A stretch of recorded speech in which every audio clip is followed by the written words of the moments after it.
Malin Kundang, anak durhaka. Dahulu kala, di sebuah desa kecil yang tenang di pesisir pantai Sumatera Barat, hiduplah seorang janda bernama Mak Mandan. Ia tinggal bersama anak sematawayangnya, Malin Kundang. Meski hidup dalam keterbatasan, mereka bahagia dan saling menyayangi. Mak Mandan bekerja keras, menjual kue dan hasil kebun ke pasar agar bisa menyekolahkan Malin. Malin tumbuh menjadi anak yang cerdas dan rajin. Warga desa pun menyayanginya.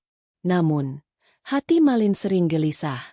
Ia merasa bahwa hidup di desa kecil terlalu sempit.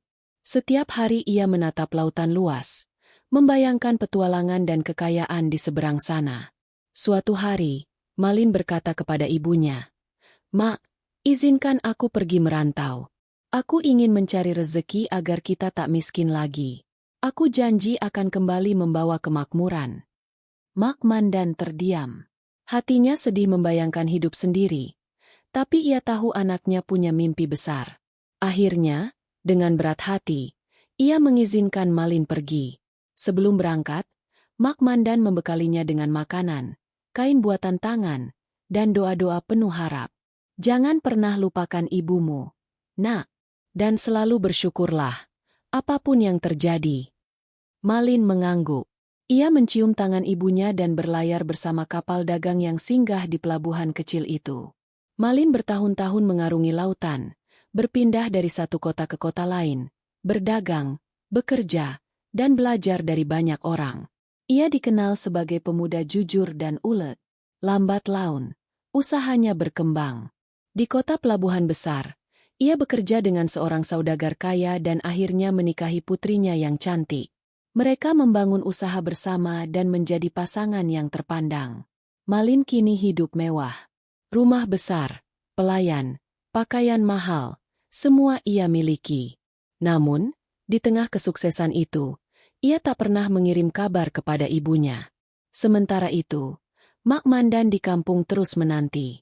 Setiap pagi, ia pergi ke tepi pantai, menatap kapal-kapal yang datang, berharap salah satu membawa anaknya pulang.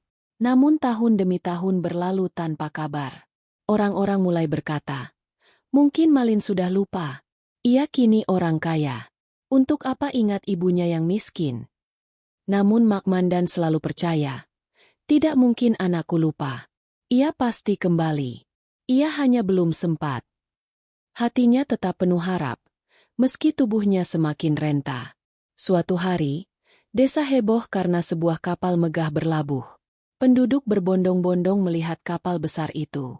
Di atas dek, tampak seorang pria muda tampan dan istrinya yang anggun. Mereka adalah Malin Kundang dan istrinya. Mak Mandan yang mendengar kabar itu berlari menuju pelabuhan. Matanya basah oleh haru. Ia yakin itu anaknya. Saat melihat Malin, ia segera memeluknya. "Malin, anakku, kau pulang, Nak." Namun, Malin terkejut dan malu. Ia takut identitas ibunya yang miskin diketahui istrinya dan para pengawalnya. Ia menghindar. "Siapa kamu? Wanita tua? Aku tidak mengenalmu," katanya dengan suara dingin. Mak Mandan tertegun. "Malin, aku ibumu. Lihat wajahku. Dengarkan suaraku." Istrinya mencibir. "Wanita ini lusuh dan bau. Mana mungkin dia ibumu?" Malin menepis tangan ibunya. "Pergilah. Jangan mempermalukanku." Mak Mandan jatuh tersungkur. Orang-orang mulai berbisik, marah, dan kecewa melihat Malin memperlakukan ibunya. Dengan hati hancur, Mak Mandan mengangkat tangan ke langit dan berdoa, "Ya Tuhan, jika benar dia anakku, dan dia telah durhaka, hukumlah dia." Langit tiba-tiba gelap. Petir menggelegar. Ombak besar mengguncang kapal Malin. Orang-orang panik. Malin berusaha kabur, tapi badai menenggelamkan kapalnya. Ketika badai reda, di tepi pantai, tampak sebuah batu besar menyerupai manusia yang bersujud. Orang-orang percaya, itu adalah Malin yang dikutuk menjadi batu karena durhaka kepada ibunya.